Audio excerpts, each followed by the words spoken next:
ಬಂಧುಗಳೇ ನಮಸ್ಕಾರ, ಹೇಗಿದ್ದೀರಿ? ನಾನು ನಿಮ್ಮ ಎಂಪಿ ಮುದಾಳೆ.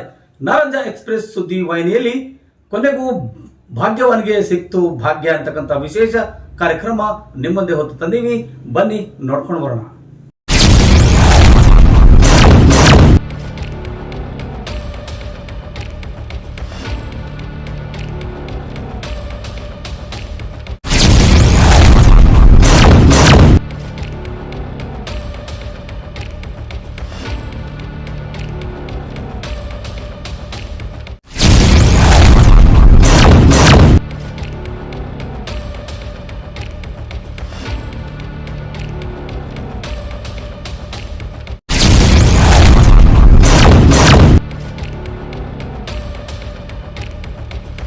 ಬಂಧುಗಳೇ, ತಮಗೆಲ್ಲ ತಿಳಿದಿರೋ ಹಾಗೆ ನಾರಂಜ ಎಕ್ಸ್ಪ್ರೆಸ್ ಸುದ್ದಿ ವಾಹಿನಿಯು ನಿನ್ನೆ ಒಂದು ಬ್ರೇಕಿಂಗ್ ಸುದ್ದಿಯಾಗಿ ಮಾಡಿತ್ತು.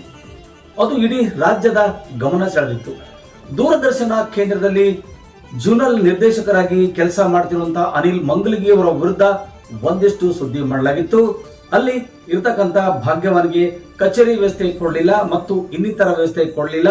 ಹೀಗಾಗಿ ಒಂದು ರೀತಿಯಿಂದ ದಲಿತ ಅಧಿಕಾರಿಗಳಿಗೆ ಕಿರುಕುಳ ನೀಡುತ್ತಾರೆ ಎಂಬ ಸುದ್ದಿ ರಾಜ್ಯದ ಮನೆ ಮಾತಾಗಿತ್ತು. ಬಂಧುಗಳೇ, ತಮಗೆಲ್ಲ ಗೊತ್ತಿರೋ ಹಾಗೆ ನಾವೇನು ಧಡಲ್ ಅಂತ ಬ್ರೇಕಿಂಗ್ ಕೊಡೋರು ಅಲ್ಲ, ನಮ್ಮದೇ ಮೊದಲು ಅಂತ ಬ್ರೇಕಿಂಗ್ ತೋರಿಸೋರು ಅಲ್ಲ.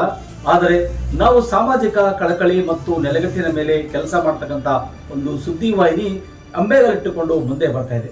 ನಿಮ್ಮೆಲ್ಲರ ಪ್ರೀತಿ ವಿಶ್ವಾಸ ಹೀಗೆ ಇದ್ರೆ ನಿಜಕ್ಕೂ ಇದೊಂದಿನ ದೊಡ್ಡ ಸುದ್ದಿಯಾಗಿ ವಾಹಿನಿಯಾಗಿ ಹೊರಹೊಮ್ಮಲಿಕ್ಕೆ ಸಾಧ್ಯವಾಗುತ್ತದೆ. ನಿಮ್ಮೆಲ್ಲ ಮಹಾ ಪ್ರೇಕ್ಷಕರ ಒಂದು ಒತ್ತಾಸೆ ಮೇರೆಗೆ ನಾನು ಈ ಮಾತನ್ನ ಇಲ್ಲಿ ಹೇಳ್ತಾ ಇದ್ದೀನಿ. ಬಂಧುಗಳೇ, ನಾನೇನು ಬಂಧುನೂ ಅಲ್ಲ ಬಳಗನೂ ಅಲ್ಲ. ಆದರೆ ಅಲ್ಲಿ ಒಬ್ಬ ದಲಿತ ಅಧಿಕಾರಿಗೆ, ಭಾಗ್ಯವಾನಂತ ಅಧಿಕಾರಿಗಳಿಗೆ ಈ ರೀತಿ ಮಾನಸಿಕವಾಗಿ ಟಾರ್ಚರ್ ಮಾಡ್ತಿರುವಂತ ಅನಿಲ್ ಮಂಗಲಗಿ ಮತ್ತು ಮಾಧವ್ ರೆಡ್ಡಿ ಎನ್ನುವರಿಗೆ ಇವತ್ತೊಂದು ಬಿಗ್ ಶಾಕ್ ಸಿಕ್ಕಿದೆ.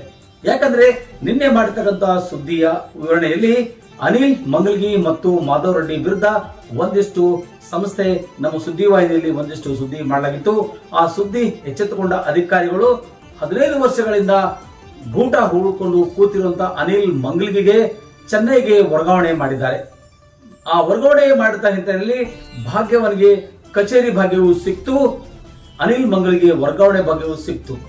ಬಂಧುಗಳು, ಯಾಕೆ ವಿಷಯನ ನಿಮ್ಮಿಂದ ಹೇಳ್ತೇನೆ ಅಂದ್ರೆ, ನಿಮ್ಮೆಲ್ಲ ಪ್ರೀತಿ ವಿಶ್ವಾಸಕ್ಕೆ ಈ ಒಂದು ನಮ್ಗೆ ಒಂದು ದೊಡ್ಡ ಆದಂತ ಬಹುಮಾನ ಸಿಕ್ಕಿದೆ ಅಂತಕ್ಕಂಥ ಮಾತನ್ನ ಹೇಳಬೇಕು. ಒಂದಿಷ್ಟು ಸಣ್ಣ ಪ್ರಯತ್ನದಲ್ಲಿ ಹೆಜ್ಜೆ ಇಟ್ಟುಕೊಂಡು ಅಂಬೆಗಾಲಿಟ್ಟುಕೊಂಡು ಬರ್ತಕ್ಕಂಥ ಸುದ್ದಿ ವಾಹಿನಿಗೆ ನಿಮ್ಮೆಲ್ಲರ ಆಸೆ ಮತ್ತು ನಿಮ್ಮೆಲ್ಲರ ಪ್ರೀತಿ ಮಹತ್ವವಾಗಿದೆ. ಯಾಕಂದ್ರೆ ಒಬ್ಬ ಅಧಿಕಾರಿ ಯಾರೇ ಆಗಿರ್ಲಿ, ಯಾವುದೇ ಜಾತಿಯವರಾಗಿರ್ಲಿ, ಯಾವುದೇ ಕಾರಣಕ್ಕೂ ತೊಂದರೆ ಆಗಬಾರದೆಂಬ ನಿಟ್ಟಿನಲ್ಲಿ ಸಾಮಾಜಿಕ ಕಳಕಳಿ ಇಟ್ಟುಕೊಂಡು ನಾರಂಜ ಎಕ್ಸ್ಪ್ರೆಸ್ ಸುದ್ದಿ ವಾಹಿನಿ ನಿನ್ನೆ ಸುದ್ದಿ ಮಾಡಿತ್ತು. ಆ ಸುದ್ದಿ ಇಡೀ ರಾಜ್ಯದ ಮುದ್ದಗಲಕ್ಕೂ ಸದ್ದು ಮಾಡಿತ್ತು.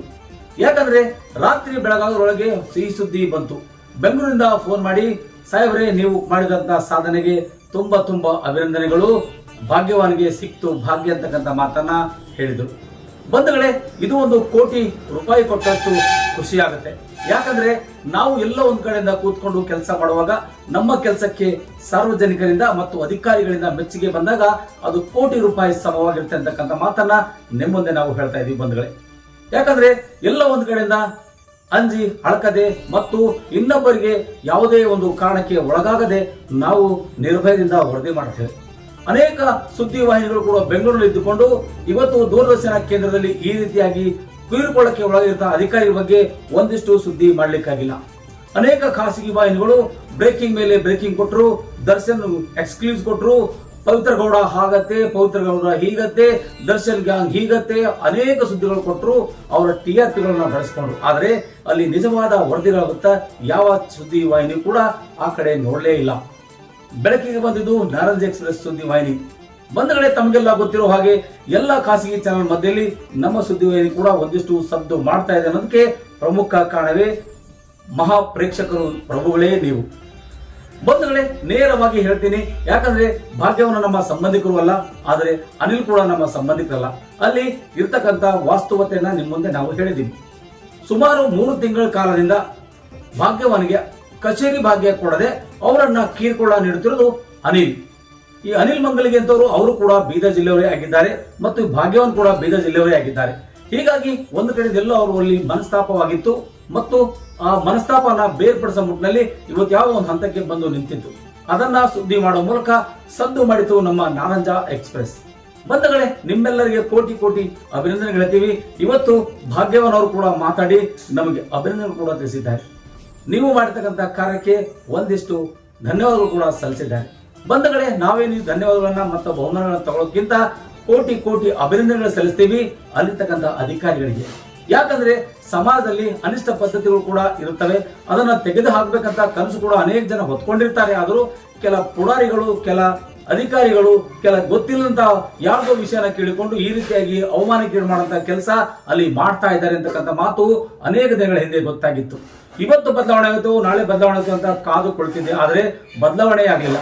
ಹಾಗಾಗಿ ನಾನು ತನ್ನದೇ ಆದ ರೀತಿಯಲ್ಲಿ ಒಂದಿಷ್ಟು ವಿಚಾರ ಮಾಡಿಕೊಂಡು ಈ ಸುದ್ದಿ ಮಾಡಲಿಕ್ಕೆ ಹೋದಾಗ ಅನೇಕ ಕಿಡಿಗೇಡಿಗಳು ಕೆಲವೊಂದು ಕಾಮೆಂಟ್ಸ್ಗಳು ಹಾಕಿದ್ರು. ದಲಿತ ಅಸ್ತ್ರಗಳನ್ನ ಬಳಸಿಕೊಂಡು ಈ ರೀತಿಯಾಗಿ ಮಾಡ್ತಾ ಇದ್ದಾರೆ ಅಂತಕ್ಕಂಥ ಮಾತು ಕೂಡ ಅಲ್ಲಿ ಹೇಳಿತ್ತು. ನಾವು ಆ ಯಾರು ಅಧಿಕಾರಿಗಳೇ ಇದ್ದಾರೋ ಅಥವಾ ಯಾರು ನಮ್ಮನ್ನ ಕಮೆಂಟ್ಸ್ ಬಾಕ್ಸ್ ಅಲ್ಲಿ ಬರೆದಾರೋ ಅವರಿಗೂ ಕೂಡ ನಾನು ಅಭಿನಂದನೆ ಸಲ್ಲಿಸ್ತೀನಿ. ನಾನು ಈ ಸುದ್ದಿ ಮಾಡಲಿಲ್ಲ ಅಂದ್ರೆ ನಿನ್ನಿಂದ ಈ ಉತ್ತರ ಬರ್ತಾ ಇರಲಿಲ್ಲ ಮಾರಾಯ, ನಿನಗೂ ಕೂಡ ಅಭಿನಂದನೆಗಳು ಕೂಡ ಸಲ್ಲಿಸ್ತೀನಿ ಅಂತಕ್ಕಂಥ ಮಾತನ್ನ ಇವತ್ತು ಅವರಿಗೆ ತಿಳಿಸಲೇಬೇಕಾಗಿದೆ. ಬಂಧುಗಳೇ, ಎಲ್ಲ ಒಂದ್ ಕಡೆ ವಿಚಾರ ಮಾಡಿದಾಗ ಅಂಬೆಗಾಲ್ ಇಟ್ಟುಕೊಂಡು ನಡೆದಿರ್ತಕ್ಕಂಥ ನಾರಂಜ ಎಕ್ಸ್ಪ್ರೆಸ್ ಸುದ್ದಿವಾಹಿನಿಗೆ ನಿಮ್ಮೆಲ್ಲರ ಸಹಕಾರ ಅಗತ್ಯವಾಗಿದೆ. ಎಲ್ಲ ಒಂದ್ ಕಡೆ ತಪ್ಪು ಮಾಡಿದಾಗ ನಮ್ಮ ಕಿವಿ ಹಿಂಡಿ ಇದನ್ನ ತಿದ್ದಿ ಅಂತಕ್ಕಂಥ ಮಾತನ್ನು ಹೇಳ್ತಕ್ಕಂಥ ಪ್ರೇಕ್ಷಕರಿಗೆ ನಾನು ಧನ್ಯವಾದಗಳನ್ನು ಮಾಡ್ತೀನಿ. ಯಾಕಂದ್ರೆ ಎಲ್ಲ ಒಂದು ರೀತಿಯಿಂದ ಆಲೋಚನೆ ಮಾಡಿದಾಗ ಅದು ಯಾರೇ ಅಧಿಕಾರಿಗಳಾಗಿರ್ಬೋದು, ಅನೇಕ ರೀತಿಗಳಿಂದ ಈ ನಾರಂಜ ಎಕ್ಸ್ಪ್ರೆಸ್ ಸುದ್ದಿವಾಹಿನಿಯು ತನ್ನದೇ ಆದ ರೀತಿಯಲ್ಲಿ ಅನೇಕ ಛಾಪು ಮೂಡಿಸ್ತಾ ಬಂದಿದೆ. ನಿಮ್ಮೆಲ್ಲರ ಪ್ರೀತಿ ಸದಾ ಹೀಗೆ ಇರಲಿ ಅನ್ನೋದೇ ನಮ್ಮ ಸುದ್ದಿವಾಹಿನಿಯ ಕಳಕಳಿ ಕೂಡ ಆಗಿದೆ. ನಾವು ಯಾವುದೇ ಕಾರಣಕ್ಕೂ ಬೇರೆ ಸುದ್ದಿವಾಹಿನಿಗಳ ತರ ಗಂಟಲು ಹರ್ಕೊಂಡು ಹೇಳ್ಕೊಳ್ಳುವಂತ ಪ್ರಶ್ನೆ ನಮಗೆ ಬೇಕಾಗಿಲ್ಲ. ಸಿಕ್ಕಾಪಟ್ಟೆ ಚೀರೋದು ನಮ್ಮಿಂದ ಹಿಡಿಸೋದಿಲ್ಲ. ನಮಗೆ ಚೀರೋದ್ರೆ ಅಸಿಡಿಟಿ ಇದ್ದಂಗೆ, ಆ ರೀತಿ ನಮಗೆ ತುಂಬಾ ತೊಂದರೆ ಆಗುತ್ತೆ. ದಯವಿಟ್ಟು ಅರ್ಥ ಮಾಡ್ಕೊಳ್ಬೇಕು. ನಾವು ಹೇಳೋದ್ರಲ್ಲಿ ಒಂದಿಷ್ಟು ಏನಾದರೂ ತಪ್ಪುಗಳಾಗಿದ್ರೆ ನಿಮ್ಮ ಸಹಕಾರ, ನಿಮ್ಮ ಅಗತ್ಯವಾದಂತಹ ಅಮೂಲ್ಯವಾದ ಸಮಯವನ್ನು ನಮಗೆ ಕೊಟ್ಟಿರಲಿಲ್ಲ. ಅದಕ್ಕೆ ನಾವು ಕೋಟಿ ಕೋಟಿ ಅಭಿನಂದನೆ ಸಲ್ಲಿಸ್ತೀವಿ. ನಾವು ನಮ್ಮದೇ ಸುದ್ದಿಗಳಲ್ಲಿ ನಾವು ಬ್ರೇಕಿಂಗ್ ಸುದ್ದಿ ಅಂತ ಕೊಟ್ಟಿಲ್ಲ. ಢಮ್ ಢಮ್ ಧಳಲ್ ಧಳಲ್ ಅಂತೇಳಿ ಬ್ರೇಕಿಂಗ್ ಸುದ್ದಿ ಕೊಡಕ್ಕೂ ನಾವು ಬಂದಿಲ್ಲ. ಎಲ್ಲ ಒಂದು ಕಡೆಯಿಂದ ಸಾಮಾಜಿಕ ಕಳಕಳಿ ಇಟ್ಟುಕೊಂಡು ತನ್ನದೇ ಆದ ರೀತಿಯಲ್ಲಿ ಒಂದಿಷ್ಟು ನ್ಯಾಯ ಕೊಡಿಸಬೇಕೆಂಬ ನಿಟ್ಟಿನಲ್ಲಿ ಕೆಲಸ ಮಾಡಿದೆ ವಿನಃ ನಾವು ಯಾವುದೇ ಕಾರಣಕ್ಕೂ ಖಾಸಗಿ ಸಾಯನಿಗೆ ಸುದ್ದಿವಾಹಿನಿಗಳಿಗೆ ಬ್ರೇಕ್ ಮಾಡಿ ನಾನೇ ಮುಂದೆ ಹೋಗ್ಬೇಕಂತ ಕನಸು ಕೂಡ ನಾವು ಕಂಡಿಲ್ಲ. ಜೊತೆಗೆ ಈಗೆಲ್ಲ ಅನೇಕ ರೀತಿಗಳಿಂದ ಮಹಾಪೌರಗಳ ಹರಿದು ಬರ್ತಾ ಇದ್ದಾಗ ಖುಷಿಯೋ ಖುಷಿ ತಾಳಲಾರ್ದೇ ಈ ಸುದ್ದಿ ಮಾಡಿದೀನಿ. ದಯವಿಟ್ಟು ಅರ್ಥ ಮಾಡ್ಕೊಳ್ಳಿ. ನಾವು ಯಾವುದೇ ಒಬ್ಬ ಜಾತಿಗೆ, ಯಾವುದೇ ಒಬ್ಬ ವ್ಯಕ್ತಿಗೆ ವೈಯಕ್ತಿಕವಾಗಿ ನಿಂದನೆ ಮಾಡ್ತಕ್ಕಂತಾಗ್ಲಿ, ಅವರ ಬಗ್ಗೆ ವಿರುದ್ಧವಾಗಿ ಮಾತಾಡ್ತದಾಗ್ಲಿ ನಾವು ಯಾವತ್ತೂ ಮಾಡಕ್ ಹೋಗಲ್ಲ. ಅಧಿಕಾರದಲ್ಲಿ ಕುಳಿತುಕೊಂಡಾಗ ಕೇಳ್ತಕ್ಕಂಥ ಪ್ರಶ್ನೆಗೆ ಉತ್ತರ ಕೊಡಬೇಕಾಗಿದ್ದು ಅಧಿಕಾರಿಗಳ ಕರ್ತವ್ಯ. ನಾವು ಭ್ರಷ್ಟರಿಗೆ ಸಿಂಹಸಪನವಾಗಿ ನಿಲ್ತಕ್ಕಂಥ ಒಂದು ಸುದ್ದಿವಾಹಿನಿಯಾಗಿ ಹೊರಹೊಮ್ಮಲಿಕ್ಕೆ ನಿಮ್ಮೆಲ್ಲರ ಅಗತ್ಯ ಬಹಳಷ್ಟಿದೆ. ದಯವಿಟ್ಟು ಎಂದಿನಂತೆ ನಿಮ್ಮ ಸಹಕಾರ, ಪ್ರೀತಿ, ಬೆಂಬಲ ಸದಾ ಹೀಗೆ ಇರಲಿ ಅನ್ನೋದಕ್ಕೆ ಈ ಕಾರ್ಯಕ್ರಮನ ಇಲ್ಲಿಗೆ ಮುಗಿಸ್ತಾ ಇದ್ದೀನಿ. ಬಂಧುಗಳೇ, ಕೊನೆಗೂ ಸಿಕ್ತು ಭಾಗ್ಯವನಿಗೆ ಭಾಗ್ಯ ಅಂತಕ್ಕಂಥ ವಿಶೇಷ ಕಾರ್ಯಕ್ರಮ ನಿಮ್ಮ ಮುಂದೆ ನಾವು ತಂದಿದ್ದೀವಿ. ಇವತ್ತು ಭಾಗ್ಯವನವರಿಗೆ ಕೊಠಡಿ ಸಿಕ್ತು, ಕಂಪ್ಯೂಟರ್ ಸಿಕ್ತು, ಅಧಿಕಾರವೂ ಸಿಕ್ತು, ಎಲ್ಲವೂ ಸಿಕ್ತು. ಎಲ್ಲೋ ಒಂದ್ ಕಡೆ ಕಾರಿಡಾರ್ ನಲ್ಲಿ ಕೂತ್ಕೊಂಡು 3 ತಿಂಗಳ ಕಾಲ ಅವರು ಕೆಲಸ ಮಾಡ್ತಿರೋದನ್ನ ನೋಡಿದಾಗ ನಮಗೆ ಒಂದಿಷ್ಟು ಸಂಕೋಚ ಮತ್ತು ನಾಚಿಕೆಯಾಗಿತ್ತು. ಒಬ್ಬ ಅಧಿಕಾರಿ ದೂರದರ್ಶನ ಕೇಂದ್ರದಲ್ಲಿ ಈ ರೀತಿ ಒಂದು ಜಾತಿಯ ತಾಂಡ ಮಾಡ್ತಿದೆ ಅನ್ನೋದಕ್ಕೆ ಇದೇ ಪ್ರಮುಖವಾದ ಕಾರಣವಾಗಿತ್ತು.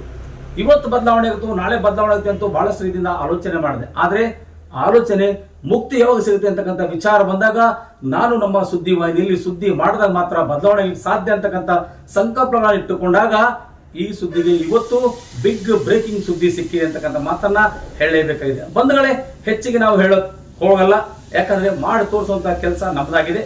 ನಿಮ್ಮೆಲ್ಲರ ಪ್ರೀತಿ ಸದಾ ಹೀಗೆ ಇರಲಿ ಅನ್ನೋದೇ ನಮ್ಮ ಕಳಕಳಿಯಾಗಿದೆ. ಧನ್ಯವಾದಗಳು. ಮುಂದಿನ ಸುದ್ದಿಗಾಗಿ ಮತ್ತೆ ಬರ್ತೀನಿ. ವೀಕ್ಷಣೆ ಮಾಡಿದಂತ ಎಲ್ಲ ಮಹಾಪ್ರಭುಗಳಿಗೆ ಮತ್ತೊಮ್ಮೆ ಕೋಟಿ ಕೋಟಿ ಧನ್ಯವಾದಗಳು. ನಮ್ಮ ಸುದ್ದಿವಾಹಿನಿ ಯಾರಿನ್ನೂ ಸಬ್ಸ್ಕ್ರೈಬ್ ಮಾಡಿಕೊಂಡಿಲ್ವೋ ದಯವಿಟ್ಟು ಸಬ್ಸ್ಕ್ರೈಬ್ ಮಾಡ್ಕೊಳ್ಳಿ, ಲೈಕ್ ಮಾಡಿ, ಶೇರ್ ಮಾಡಿ, ಕಮೆಂಟ್ಸ್ ಮಾಡೋ ಮೂಲಕ ನಿಮ್ಮ ಅಭಿಪ್ರಾಯ ತಿಳಿಸಲು ಮನವಿ ಮಾಡ್ಕೊಳ್ತಾ ಇದ್ದೀನಿ. ನಾನು ನಿಮ್ಮ MP ಮುದಾಳೆ. ಧನ್ಯವಾದಗಳು.